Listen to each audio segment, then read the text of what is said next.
अस्सलाम वालेकुम। अल्लाह के नाम से शुरू करती हूँ जो बड़ा मेहरबान और नहायत रहम करने वाला है। आज मैं इमली और पीच की आलू बुखारा नहीं, आड़ू की चटनी बनाने लगी हूँ। तो देखिए, मैंने इमली का पल्प निकाल लिया, उसको सोख करके उसके अंदर मैंने रो शुगर शक्कर ऐड की है। तो ना अभी इसको गैस कुकर पे अच्छी तरह बॉईल करके, तो ये देखें जो मैंने आलू बुखारे का पल्प निकाला है वो इसमें ऐड कर दिया है और इसको हिलाते रहना है मुसलसल, और ना कुक करना, अच्छी तरह से बॉईल करना है हमने अनटिल ये थोड़ा गाढ़ा सा हो जाए, जैसे सॉस होती है।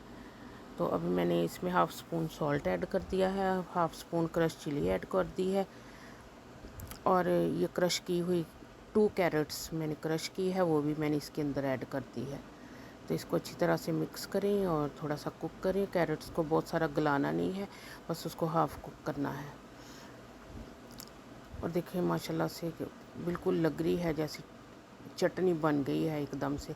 अभी इसके अंदर थोड़ा सा मैंने ऑलिव ऑयल ऐड कर दिया है, जैतून का तेल मैंने 2 स्पून के करीब इसके अंदर ऐड किया है। जैतून के तेल से इसके अंदर और ज़्यादा टेस्ट और शाइनी सी आ जाएगी सॉस में। आपको पता है सॉस में जब थोड़ी शाइनिंग नज़र आती है तो देखने में भी बेहतर लगती है और खाने में भी बहुत टेस्टी लगती है।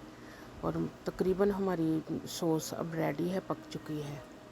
तो अब हमने इसको जार में डाल दिया है और ठंडा करना है। ठंडा करके तो ना इसका लिड लगा के तो हम इसको फ्रिज में तकरीबन 2 से 3 वीक तो आसानी से यूज़ कर सकते हैं।